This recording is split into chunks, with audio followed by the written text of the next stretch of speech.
평생을 시장 바닥에서 기름 냄새, 가루 냄새만 맡으며 산 저는 아무에게도 아름다운 꽃이었던 적이 없었습니다. 평범하다 못해 있는 듯 없는 듯 햇빛에 부유하다. 시간이 지나면 어둠에 사라지는 수많은 작은 먼지빛들처럼요. 하루아침에 30년 이상 일하던 직장에서 쫓겨났습니다. 햇빛도 제대로 못 보고 주방에서 무거운 쌀가루 등을 나르고 반죽하며 고된 하루에도 천직으로 생각해오던 제겐 청천벽력 같은 일이었습니다. 그날은 미리 예정된 일이었을지도 모릅니다. 전 사장님이 돌아가시고 그분의 딸이 사장이 되면서 말이죠. 영지야, 쌀이 왜 이렇지? 뭐가요? 누런 게 오래된 쌀인가 봐. 근데요? 이걸로 떡을 하면 딱 티가 날 텐데. 쌀이 다 같은 쌀이지 떡 만드는 사람 기술이 문제지 뭐가 문제겠어요? 그래도 사장님은 좋은 재료로 맛있게 만들기로 신임을 얻어오셨는데. 미영이모. 갑자기 사장인 영지가 화를 버럭 냈습니다. 아차 싶었습니다. 미안. 사장은 이제 나예요. 그렇지. 치사해서 내가 이런 말을 하지 않으려 했는데 누가 사장한테 야자해요? 미안. 조심하세요. 앞으론. 그래. 이해는 했습니다. 새 사장님 입장에서 전 사장님을 사장이라고 부르면 기분이 당연히 나쁘겠지요. 더구나 나이가 어리다고 반말을 듣게 되면 더더욱이요. 워낙 오래 사장님 딸로만 알아와서 제가 실수를 했지 뭐예요. 그랬는데 재료는 거짓말을 안 한다고 차츰 한과를 찾던 단골들이 발길을 끊기 시작했습니다. 한동안 얼굴이 어두웠던 새 사장님은 뭔가를 고민한 듯 저를 불렀습니다. 며칠간 가게 인테리어를 새로 한다네요. 그리고 이제 60대를 넘어 힘이 들지 않냐며 일을 그만두라고 했습니다. 눈앞이 하했습니다. 제가 나이 들어 새단장한 가게에 나눠오를지 모른다는 생각이 들어 아무 말도 못했습니다. 남들은 60이 넘으면 완전히 흰머리 노인인 줄 알지만 오랫동안 무거운 쌀과 떡시로와 콩팥 등을 들고 기름을 붓는 일을 하면서 제가 나이 들었단 생각을 못 해왔습니다. 이 일을 계속할 거라고 착각을 해온 것 같습니다. 이 나이에 일을 그만두었다 하더라도 쉴 수는 없는 일입니다. 앞날을 생각하면 가슴이 답답합니다. 공원 벤치에 앉았습니다. 군데군데 나이 든 사람들이 앉아 먼 산을 보고 있습니다. 4월 초순이라서 아직은 추운데도 젊은 사람들이 가볍고 밝은 옷차림으로 지나가고 있었습니다. 내가 나이 숫자만 60대지 마음은 김한선이다 라는 오래된 유행어가 생각나 쓴웃음을 지었습니다. 집으로 돌아가는 길에는 예쁜 가게들이 많았습니다.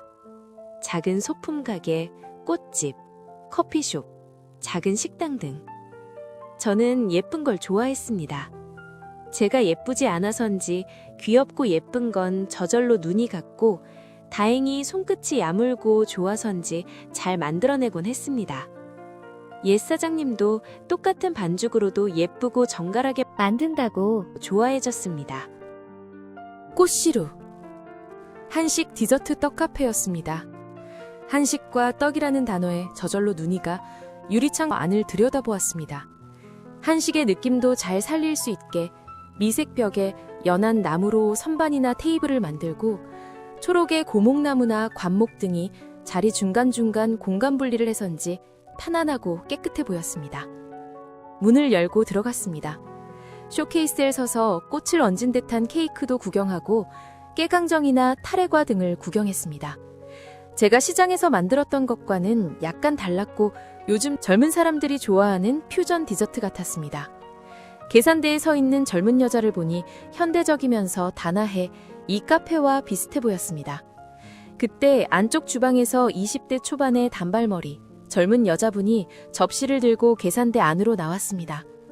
사장님, 이거 보세요. 화전이 흐물흐물해요. 어머, 그러네. 익반죽한 거 맞지? 네, 뜨거운 물로 반죽하라고 해서 했는데. 저도 모르게 그 접시를 봤습니다. 진달래 화전이었습니다. 꼭 끓는 물을 직접 부어 찹쌀가루가 필요 이상 익어보려 성형이 잘 되지 않아 보였습니다. 알 수 없네. 어쩌지? 혹시 끓는 물을 한꺼번에 반죽에 넣었나요? 조심스레 묻자 단발머리 직원이 놀라면서 대답했습니다. 아마도요. 95도 이상 물을 넣으라 해서요. 끓는 물을 한꺼번에 부으면 찹쌀가루가 완전히 익어버려 떡이 흐물해질 수도 있어요. 숟가락으로 조금씩 넣어 반죽해야 하죠. 말하면서 문득 옛 사장님이 그만두신 이후 요즘 제 마음에도 그런 일이 일어났다는 생각이 들었습니다. 갑자기 제게 있어 뜨거운 물이 부어지듯 큰 일이 생겨버려 저도 어찌해야 할 바를 모르고 흐물흐물해져 버린 것 말이에요. 직원이 정말 감사합니다 라고 말했을 때 제 가슴에 파문이 일었습니다. 오랫동안 누군가에게 고맙다는 말을 들은 적이 없었어요. 저는 제 손 맞잡았습니다. 따뜻했습니다. 그때 사장인 듯한 여자가 물었습니다. 일주일간 판매해 볼 건데 시식 한번 해보시고 맛에 대한 평가를 해주시겠어요? 아, 그래도 되나요? 그럼 둥글레차 주문할게요. 집에 돌아와 이런저런 생각을 하다 아주 오래전의 추억이 떠올랐습니다. 국민학교 4학년 시절 2살 터울인 오빠가 토요일 오빠 친구를 데려왔습니다. 오빠와 저는 깡촌에 살았는데 오빠 친구는 읍내에 살아선지 세련된 느낌이 들었습니다. 엄마가 제게 진달래 화전을 붙여줄 테니 오빠들이랑 산에 가서 진달래를 따오라 시켰습니다. 아직은 잎이 나지 않아 마른 잎이 온 땅을 뒤덮고 갈색 나뭇가지밖에 없는 산자락에 군데군데 붉은 진달래가 피어 있었습니다. 여긴 험하니까 더 가보자. 거긴 진달래 군락이 있잖아. 오빠가 데리고 간 곳은 온통 진달래뿐인 장소였습니다. 오빠 친구도 너무 멋지다고 좋아했습니다. 읍내 촌놈. 친구를 비웃던 오빠도 웃으며 말했습니다. 와, 정말 예쁘긴 예쁘다. 꽃은 예뻐. 저도 그랬습니다. 우리 남매가 예쁜 걸 좋아하는 것은 똑같았던 거죠. 맞아.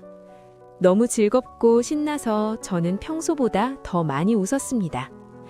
그 모습을 보던 오빠가 제게 말했습니다. 웃지 마라. 못생긴 거 더 티나니까. 오빠에게 화가 났지만 차마 오빠 친구 앞이라 표현을 하지 못했습니다. 나 먼저 갈래. 삐졌어? 못생긴 걸 못생겼다고 하지. 놀리는 오빠를 지나쳐 서둘러 가자 뒤에서 오빠 친구가 하는 말이 들렸습니다. 네 동생 예쁘기만 하구만. 야, 객관적으로 그건 아니지. 아니야, 꼭 이 진달래 같은데? 뭐? 진달래? 오빠 친구가 자기 오빠에게 못생겼다고 구박받는 제가 안타까워서 편들어주는 것인지도 모르지만 오빠 친구의 말에 창피해져서 뛰어가다시피 그 자리를 떴습니다.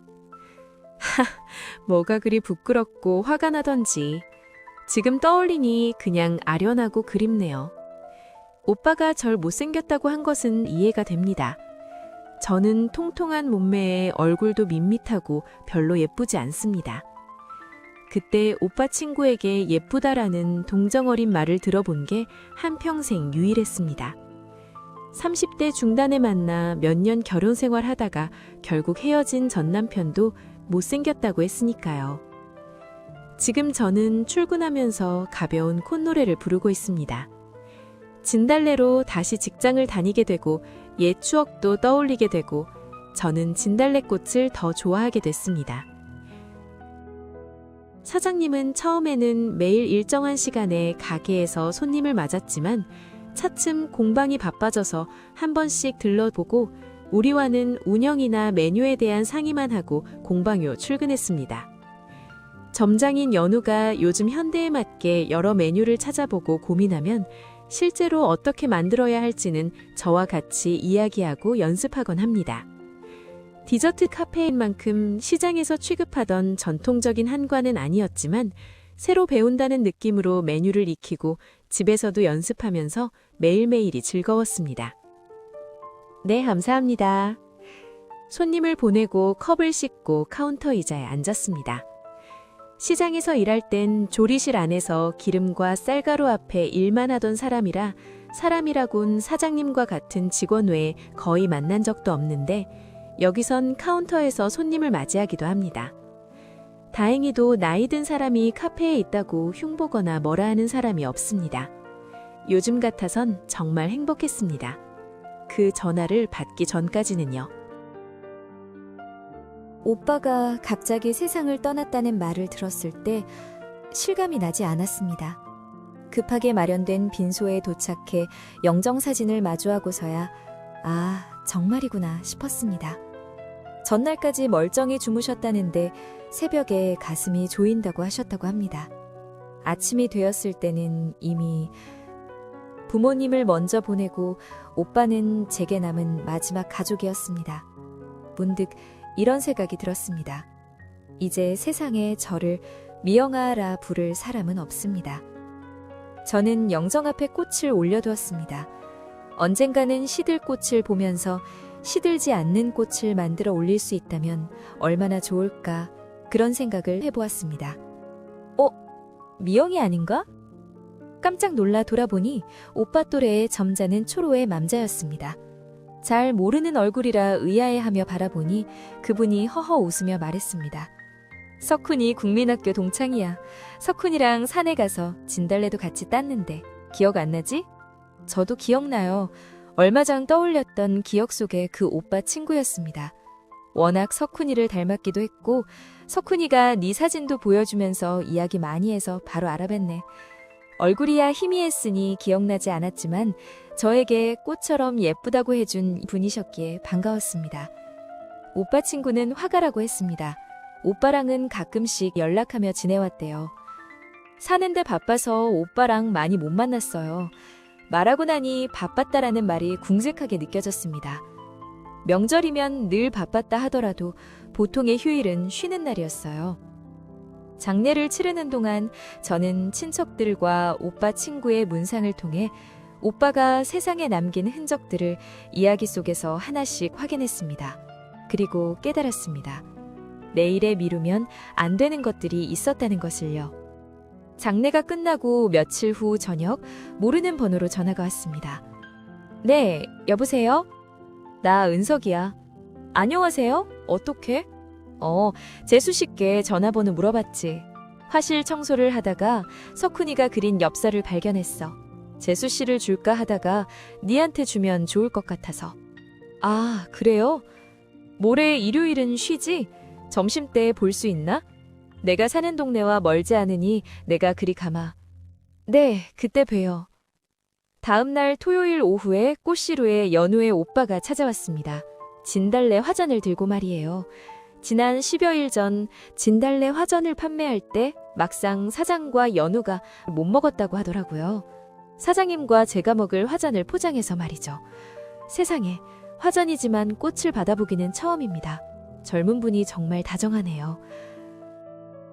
다음 날 근처 식당에서 오빠 친구 은석을 만났어요. 식사를 마치고 그분이 전해준 것은 낡고 빛바랜 엽서였어요. 그 엽서에는 서툰 그림으로 진달래 꽃천지에 오빠가 함께 진달래를 따고 산길을 걷는 장면이 찍혀 있었습니다. 그때 내가 그림 그리는 것 보고 석훈이가 괜히 동생 마음 상하게 해서 미안하다고 자기도 그려보겠다고 그렸어. 결국은 그냥 못 주겠다고 그냥 안 가져가더라고. 왜? 왜긴 부끄러워서지. 하참. 석훈이 얼마나 널 예뻐했는지 아니? 그럴 리가. 산에서 내려오면서 널 진달래꽃 같다고 말한 건 석훈이야. 진짜 진달래꽃처럼 순박한데 기분 좋게 해주는 꽃이라고 했지. 네 오빠가 그리 말하니까 나도 동의한 거고. 아. 은석 오빠를 만나고 집에 돌아왔습니다. 식탁 위에 화전이 하얀 모시 천에에 덮여 있었어요. 하루가 지났지만 여전히 맛있었습니다. 차를 마시다가 문득 진달래에 대한 시가 떠올랐어요. 책장에 오빠에게 20여 년 훨씬 전에 받은 시집이 있었습니다. 진달래꽃. 김소월. 나 보기가 역겨워 가실 때에는 말없이 고이 보내드리오리다. 영변의 약산 진달래꽃 아름 따다가 가실길에 뿌리 오리다. 가시는 걸음걸음 놓인 그 꽃을 사뿐히 지려밟고 가시옵소서. 나 보기가 역겨워 가실 때에는 죽어도 아니 눈물 흘리오리다. 이 시가 예전엔 슬프기만 했는데 이제야 알 것 같았습니다. 오빠는 제가 가는 발걸음에 평생 꽃길을 깔아주는 마음으로 있었다는 걸요. 저도 오빠가 가시는 걸음걸음 사뿐히 들여밟고 가시라고 꽃을 놓아드리고 싶었습니다. 다음 주 저는 사장님 공방에서 꽃을 만드는 법을 배우러 갔습니다. 이번에는 시들지 않는 꽃을요. 오빠에게 직접 피운 꽃을 올려드리고 싶어서요. 평생 기름 냄새, 가루 냄새만 맡으며 산 인생이었습니다. 남들처럼 화려하게 피워본 적도 꽃이라 불려본 적도 없다고 생각했지만 저는 이미 누군가의 꽃이었습니다. 이제는 꽃이 아니어도 괜찮습니다. 꽃은 제 손에서도 피어나니까요.